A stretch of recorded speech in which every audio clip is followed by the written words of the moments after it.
Hello everyone. In this lecture, we are going to study about aplastic anemia. So aplastic anemia is a condition where there is a defect in the hematopoietic stem cells inside the bone marrow. So that will cause reduction in production of all the hematopoietic cells.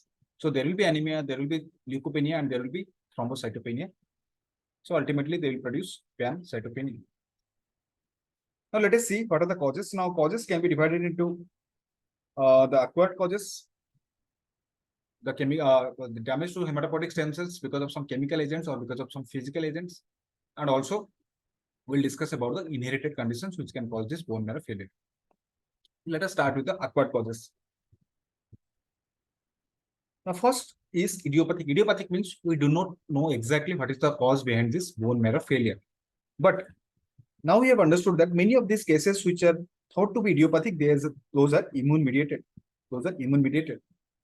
But not all the cases, and in some cases we definitely do not know what is the exact cause. Okay, so immune mediated and idiopathic, that tend to overlap. Now there can be certain defect in the hematopoietic stem cells, I mean acquired genetic defect in the hematopoietic stem cells. This we have discussed. One example is PNH. We have discussed PNH is a condition which is an acquired condition. It's an acquired genetic condition which will cause some defect in the hematopoietic stem cells, and we have also discussed that PNH can lead to aplastic anemia. Now see certain chemical agents which can cause damage to the hematopoietic stem cells. These include the cytotoxic drugs like antimetabolites and alkylating agents. These are used as anti-neoplastic agents or anti-cancer agents. Then one toxin that is benzene. Then one drug that is chloramphenicol. This is an antibiotic, chloramphenicol, and inorganic arsenicals. These agents can cause damage to the stem cells in a dose-dependent manner. But there are certain chemical agents which can cause damage to the bone marrow cells in a dose-independent manner, that is known as idiosyncratic mechanism. Okay, so idiosyncratic means it is dose-independent. So what are the examples? Actually, chloramphenicol is a drug which can cause hematopoietic stem cell damage in dose-dependent and idiosyncratic mechanism. Okay, so it can cause damage by both the mechanisms. So chloramphenicol. Then we discussed that inorganic arsenicals, they can cause dose-dependent damage, but organic arsenicals, they can cause dose-independent damage. Then there are certain other drugs like anti-epileptic drugs, which include phenytoin and carbamazepine.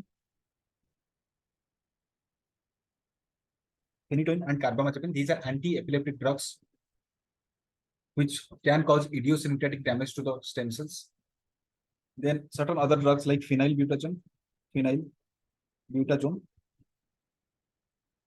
bold salts, and penicillamine.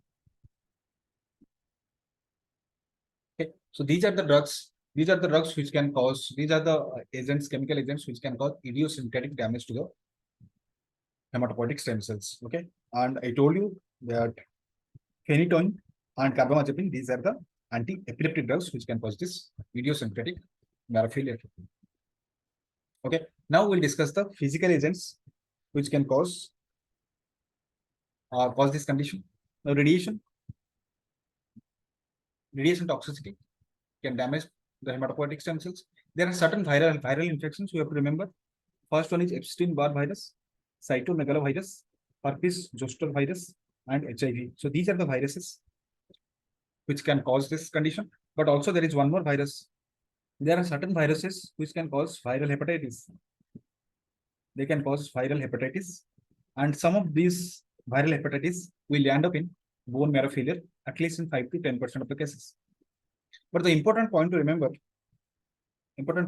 is these viral hepatitis which can cause marrow failure, these are not caused by the known hepatotropic viruses, because as you already know that hepatotropic viruses, these include the hepatitis A virus, hepatitis B virus, hepatitis C virus, hepatitis D and E viruses. Those viruses, when they cause viral hepatitis, they will not cause marrow failure. Okay, there are certain unknown viruses. That means those viruses we do not know exactly which virus. When they cause viral hepatitis, they can sometimes land up in bone marrow failure. Okay, so these are actually seronegative viral hepatitis, which can cause, at least in 5 to 10% of the cases, they can cause marrow failure. Okay, so these are all the acquired chemical and physical agents which can cause this condition. Now we'll see two important inherited conditions which can cause marrow failure. The first one is Fanconi anemia. This is Fanconi anemia. Fanconi anemia is a condition which can be caused by various genes, but one of the important genes is FANC-A gene mutation. So mutation in these genes can cause Fanconi anemia. So what is the normal function of this gene? Normal function is to do DNA repair. So in Fanconi anemia, the DNA repair mechanism is defective. The DNA repair is defective. Now we'll discuss what are the important clinical features. The important clinical features include, as you can see here, thumb abnormalities. So these patients will have thumb and radius abnormalities. Thumb and radius abnormality. They will also have this Kefauver spots. Actually, these are Kefauver spots. As you can see here, these are all Kefauver spots. I mean, coffee color macules. And Kefauver spots are also seen in patients with neurofibromatosis type 1 and McCune-Albright syndrome. Okay, those things we'll discuss later. So important points about Fanconi anemia, important clinical features are thumb and radius abnormalities, Kefauver spots. Apart from that, they can also have short stature,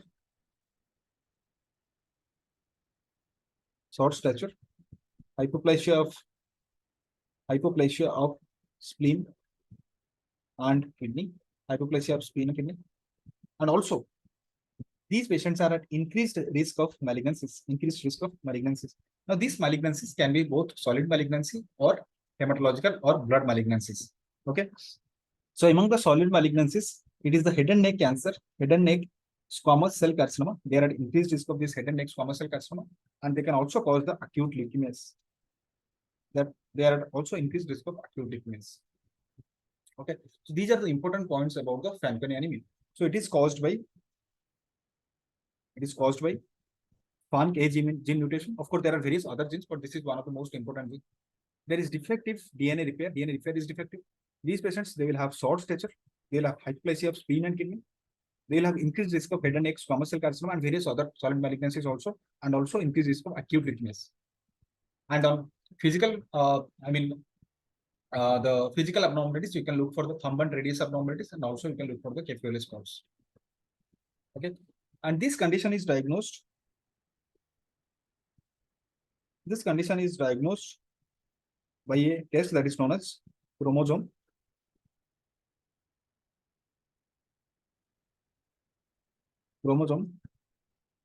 breakage study, chromosome breakage test, or otherwise known as the stress test. So what is this chromosome breakage test? Actually, in this test, we try to culture the chromosomes in presence of certain substances like mitomycin C or diepoxybutane.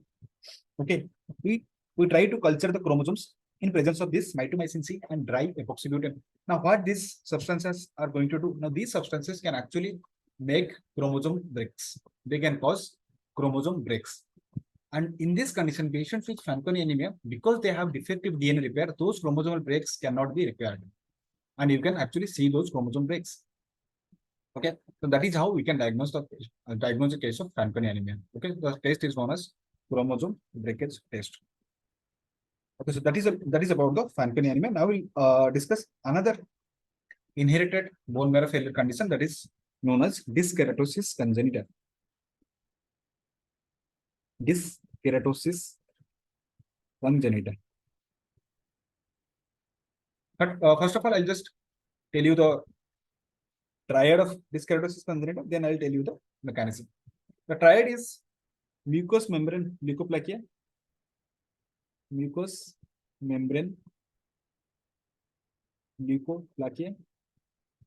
That means whitish patches over the mucous membranes, especially they will involve the buccal mucosa and the tongue. Second point is nail dystrophy. they'll have nail dystrophy, abnormal nails. And the third point is reticular hyperpigmentation. Reticular hyperpigmentation. As you can see here, there is net-like hyperpigmentation, net-like hyperpigmentation in the trunk and also in the, the upper chest and in the neck. So that is known as reticular hyperpigmentation. So this is actually a triad. This triad is for dyskeratosis congenita. Now, dyskeratosis congenita happens because of mutation in telomerase complex genes. So mutation in telomerase complex genes. So there is a mutation in this telomerase. So first of all, you need to understand what is the function of telomerase.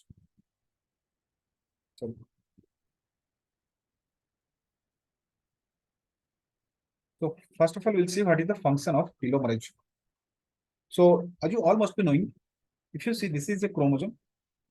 This is a chromosome, and at the ends of the chromosome, we have telomeres. So what is the significance of these telomeres? Actually, telomeres are biological clocks. These are biological clocks. Why? As the cell will multiply repeatedly, as the cell will undergo cell cycle, the process of cell cycle multiple times, the telomere length will gradually shorten. Okay, there will be shortening of the telomere length. As the telomere length will shorten, there will be a limit beyond which the cells cannot replicate and the cells have to undergo apoptosis. Okay, so that limit is actually known as Hayflick limit. Okay, but I don't want you to go into so much details now. Just for the timing, you remember the telomeres are present at the ends of the chromosome, and these telomeres will gradually shorten with each cell cycle. And there will be a point when the telomeres are critically short, the cells cannot undergo further replication, and there will be apoptosis of those cells. Okay, so those cells will die. Okay, so this is what normally happens in a somatic cell. Okay, so somatic cells doesn't have endless replication potential. Somatic cells doesn't have endless replication potential, and this is the mechanism because they have the telomeres. Telomeres are the biological clocks, and after a certain number of cell cycles, these cells are going to die. But this rule doesn't apply to the stem cells because stem cells has to work endlessly. They have to replicate endlessly to produce the hematopoietic cells. And it is also applicable to other stem cells also. So stem cells, germ cells, and also we'll discuss the cancer cells. These cells, they have this telomerase enzyme complex. This telomerase enzyme complex actually it will replace the telomeres. Okay, so the function of telomerase is it will replace the DNA segments which are lost from the telomeres. So it will replace the telomeres. And these are present in the stem cells, germ cells, and certain cancer cells. We'll also discuss this when we discuss the neoplasia chapter. Okay. So what happens whenever there is a telomerase mutation? Now the stem cell, the hematopoietic stem cells will lose the replicative potentials, will lose the endless replicative potential, and that will cause bone marrow failure. So that is the mechanism in dyskeratosis congenita. Okay, so if you want to remember two important genes are TERT and TERC. These are the two important genes which you can remember. These are involved in this telomerase complex and they help in this replacing the telomeres. Okay, so these are the two important inherited conditions which you have to remember for this bone marrow failure. Okay, Fanconi anemia and dyskeratosis congenita. Now we'll see what is the exact pathogenesis, how the stem cells are damaged. Now there are two hypotheses. One is immune-mediated destruction. Second one is defect in the stem cell itself. What happens if you see this is a normal hematopoietic stem cell? Because of certain environmental insults or genetic insults. Okay, environmental insults we have already discussed, like certain drugs, toxins, and viruses. And because of some genetic abnormalities. Okay, some of the genetic abnormalities we already know, like in Fanconi anemia or dyskeratosis congenita. But apart from these, there are various other genetic abnormalities which can cause this alteration in the hematopoietic stem cells. Now, these alterations can either cause production of new antigens, As you can see, these are the new antigens over these hematopoietic stem cells. Also, they can cause a defective stem cell. Okay, because of this environmental and genetic insert, either they will cause production of newer antigens over these hematopoietic stem cells, and also they can cause a defective stem cells. And this defective stem cell will have decreased proliferative and differentiation capacity, which can ultimately cause bone marrow aplasia. And on the other hand, the hematopoietic stem cells, which are now expressing new antigens, these can be identified by our immune system. Now, immune system will recognize these as foreign, and they will produce immune response. They will mount immune response to damage these cells. Especially our immune system will mount T cell response, especially the TH lineage cells are involved here, and they will produce tumor necrosis factor and interferon gamma, and that will cause ultimately damage to this altered hematopoietic stem cells, causing reduction in the stem cell number. That will also lead to bone marrow aplasia. So these are the two pathogenic mechanisms that are suggested for this aplastic anemia. We'll see certain evidences. So we have certain evidence. For example, many of these patients with acquired aplastic anemia, they'll respond dramatically to immunosuppressive therapy. They respond dramatically to immunosuppressive therapy, like anti-thymocyte globulin and cyclosporine. So these are the drugs which can cause immunosuppression, which can damage our autoreactive T cells. And we have seen that immunosuppressive therapy actually cause remission in many of these patients. So from this, we can understand that definitely there is some immunological mechanism which is responsible for this stem cell damage. Similarly, also we have discussed in patients with PNH, we have discussed that some of these autoreactive T cells can damage the GPI-linked antigens. They can damage GPI-linked antigens. So that is why they can spare the PNH clone. They can spare the PNH clone because PNH clones, they lack the GPI anchor. So that is the reason we have discussed previously also that patients with aplastic anemia, there is increased size of the PNH clone. Okay. So these are the two, you can say these are the two evidences which are actually explaining this hypothesis of immune-mediated damage to the stem cells. The second one is defective stem cells. Again, we have certain evidence to suggest that there is a defective stem cell which is actually causing this marrow failure. One evidence is patients with aplastic anemia, at some point of time, they can go for, they can evolve into myelodysplastic syndrome or acute myeloid leukemia.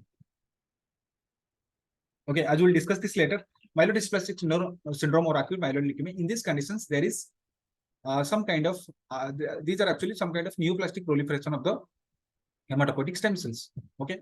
And because these patients with aplastic anemia can go for this kind of neoplastic proliferation, now we understand that there is some intrinsic defect in the stem cells. Okay, there is some abnormality in the stem cells, which is initially causing aplastic anemia, and later it is also developing the ability to proliferate and cause myelodysplastic syndrome or acute myeloid leukemia. Okay, and we have also discussed that in telomerase enzyme complex mutation, in telomerase mutation can also cause a defective stem cells that will cause reduction in the proliferative and differentiation capacity, ultimately causing the bone marrow aplasia. Okay, so this is about the exact mechanism how the hematopoietic stem cells are damaged. Now we'll see how can we diagnose this condition. We have to diagnose this condition by doing bone marrow biopsy. Many times the aspirate is dry tap. Not all cases, but many times it is dry tap, and many times even if we aspirate some material, most of the times it is diluted with peripheral blood. So bone marrow biopsy is the gold standard to diagnose aplastic anemia. So if you compare, this is actually bone marrow of a normal person. As you can see here, these are the trabeculae, and you can see there is it has a good cellularity. Of course, you can appreciate there are certain empty spaces. These are nothing but the fat spaces. So it is it is normal to find some fat spaces in the bone marrow, but also you can see these are all the cellular areas. You can appreciate the cellular areas. Okay. Actually, by looking at this, we can tell what is the age of the patient.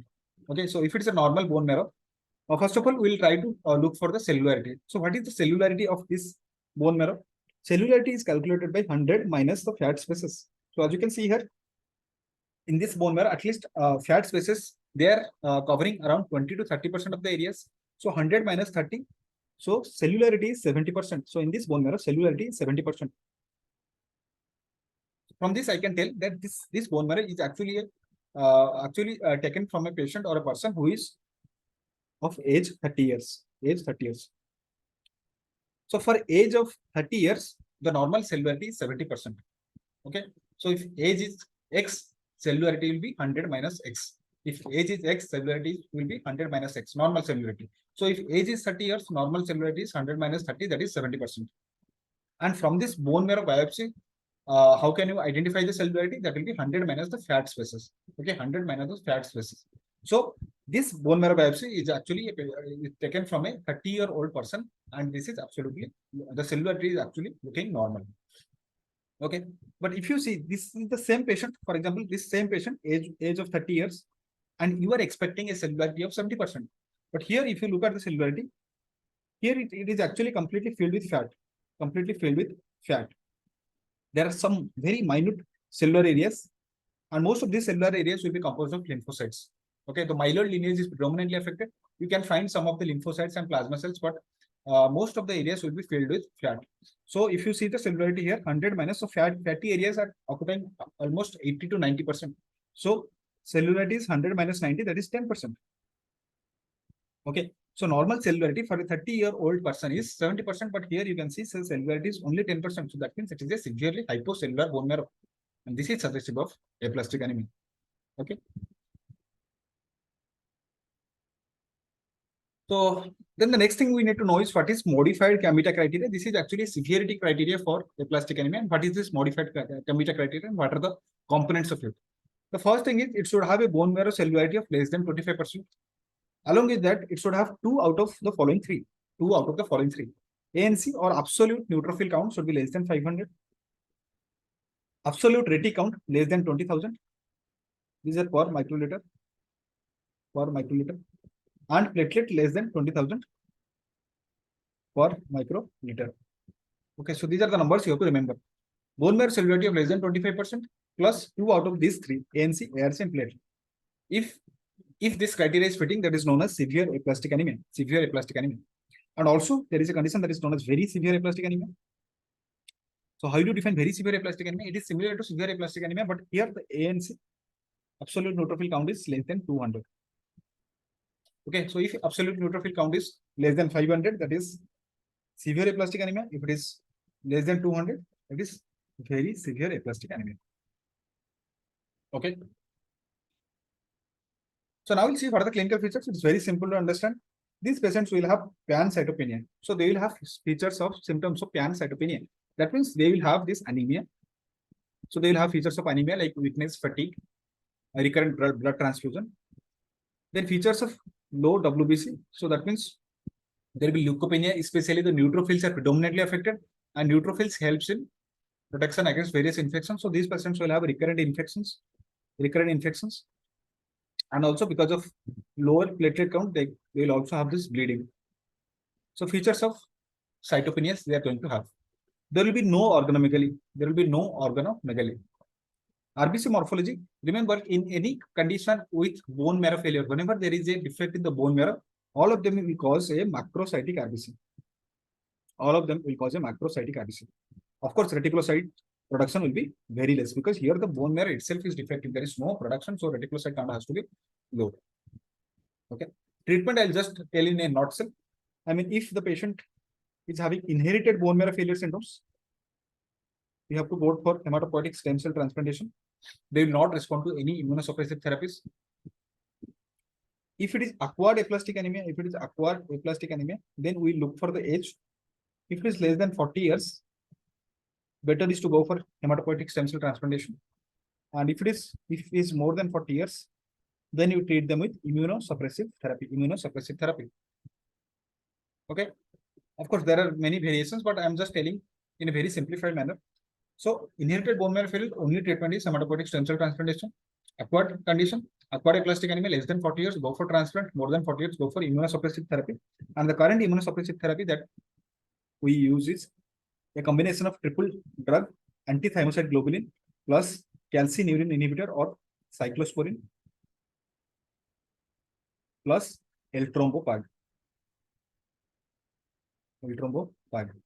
That is actually TPO, thrombopoietin agonist. So this is the triple combination therapy we use as immunosuppressive therapy in patients who are more than 40 years of age. Okay, so it is clear to everyone. Now, inherited bone marrow failure, we have to go for hematopoietic stem cell transplantation. If less than 40 years, also we have to go for hematopoietic stem cell transplantation. If more than 40 years, we go for immunosuppressive therapy. As I have already told you, many of the patients with acquired aplastic anemia, they have immunological basis. Because they have immunological basis, they will respond to immunosuppressive therapies. Okay, they will respond to immunosuppressive. So that is all about aplastic anemia. In the next lecture, we are going to discuss about pure red cell aplasia and other marrow failure symptoms.